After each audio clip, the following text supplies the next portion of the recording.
안녕하세요.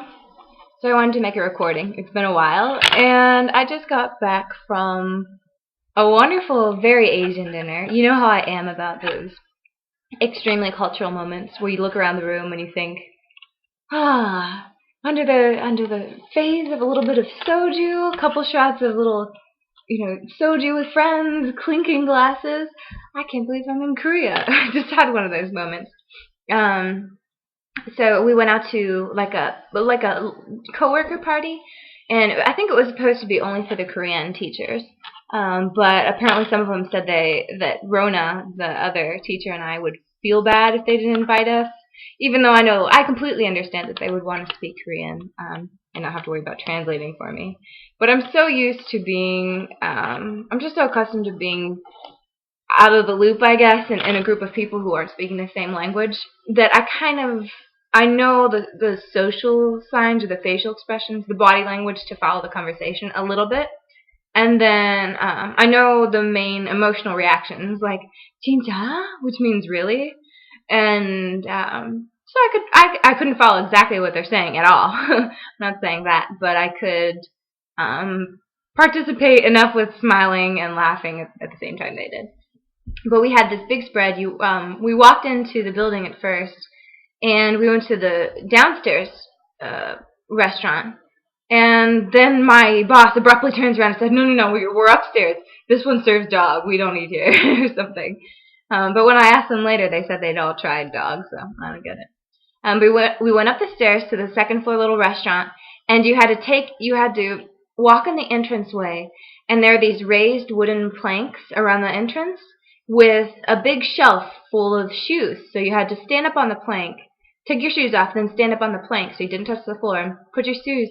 So it's just so funny. Everybody was barefoot. So you see, it's just a weird feeling to see everybody's bare feet, everybody's painted toenails. You think, I know in Arabic cultures, sometimes showing the bottom of your feet is like a big insult.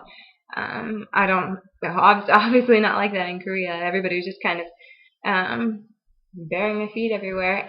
But the cool thing was sitting there, Indian style, on the floor eating on a pillow, and they give you like these little aprons to put over your clothes because they ordered these huge plates of seafood mixture. I don't know. It looked like Sebastian and all his friends like joined in this huge pot, steamed and boiled together, basically. Thrown together, throw a bunch of sauce and bean sprouts in there, stir it all up.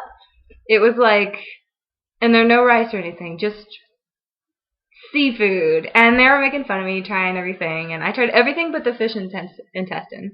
There was squid, there was a ton of octopus, there was a lot of bean sprouts and corn. They made it mild. They made one of them mild for me because it's just like a big plate. The interesting thing is everybody shares food, and you can dip your chopsticks twice and everything. None of it's separate. It's very communal. I noticed also that you always take, whenever anybody pours you soju, you take it with two hands. And you always pour for somebody else. And then you always clink glasses with a couple other people when you're drinking soju. That I noticed. It was interesting. And they have these little bells on all the individual tables. So you go beep and you ring the lady to come in. And I thought it was really funny. We must have run that every 5 minutes. We had her in and out, coming out. And I said to one of my coworkers, is it normal to ask her to come in and out all the time? She said, we just call her when we need her. And then she's bringing water in and cider in and soju in and mixing this, mixing that, rice dishes, blah, blah, blah. But it was really nice dinner. It was very nice Asian. It was just me because the Canadian coworker could not come. She was going on vacation.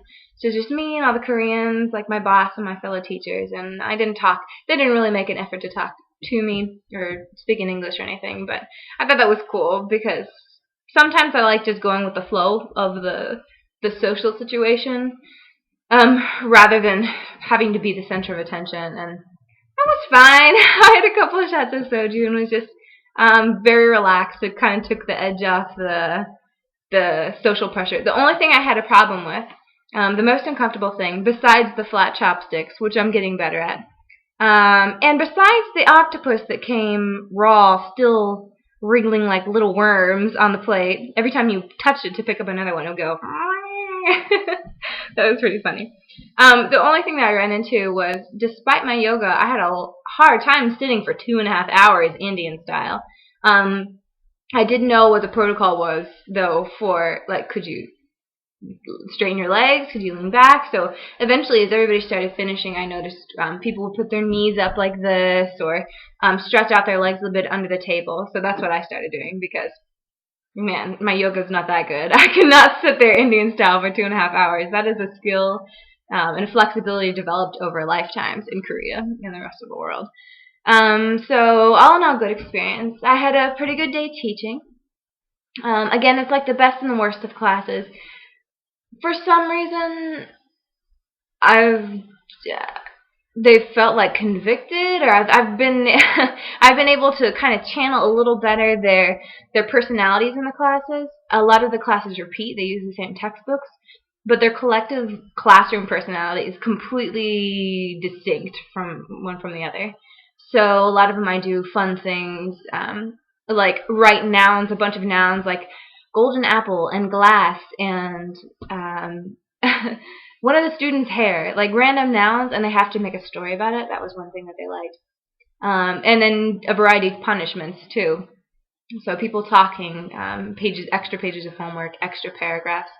My English coworker, she also showed me a couple good worksheet pages for younger children. I have a little bit of problems still with the younger children. So I'm working on getting discipline. We tried to play Guess Who today. Disaster. They did not get the concept at all. They were just kind of ripping out the pieces, and I was so excited because I spent all morning putting the game back together because it was ripped apart and all the cards were out. I should have known. I should have seen that as a sign. But sure enough, I just said, okay, we're going to play tic-tac-toe for the next 15 minutes. And so we played tic-tac-toe with the nice vocabulary that I had written, like beard and bald and necklace and earrings and blonde hair. But one of my classes was even canceled because none of the students showed up, which kind of worries me. I'm seeing a lot more, well, whatever, I don't want to talk too much about the school. But I really like it. I like teaching a lot, especially my writing classes. I have the chance more to branch out a little bit and talk a lot more about literature, which is definitely more my interest. But generally I like it. I'm reviewing the week in my head. It's been 3 weeks today since I've been here. Somebody said they were very impressed by how self-assured I seem, so that's pretty cool. There's I don't know, I still feel, even though I don't know the language, and I just don't feel like it's not as challenging as I expected it to be. It's Asia. It's different. I mean, it's definitely not European culture. So I enjoy watching it. It's more entertaining to watch because there's the bells certain times and apologies when you're late, one of the girls said. Little protocol, like little habits with putting your chopsticks in certain places. So it's more interesting to watch. But I still don't feel challenged culturally. I haven't felt any too awkward, except for the Emart incident a couple weeks ago when everybody was there and running into me. Yeah, it's going pretty well. I'm liking it here a lot. One little irony to leave you with before I go is I met my friend at a popular metro station the other day. It's next to a main bus line where all the stops are. So people get off from work and they go to the main street there and they eat dinner, like Korean barbecue. So everybody is there, rushing around, just big crowds. And I found it so ironic that everywhere else in the world, we make fun of how Asian people look all alike. There are crowds of them, they just look all alike. And I was warned and saw YouTube videos of people reacting to everybody paying attention to you. You have blonde hair and big eyes, and people would just notice you. I have never been run into so much in my life. In big crowds, it's like you're invisible. It's not the city mentality. It's different.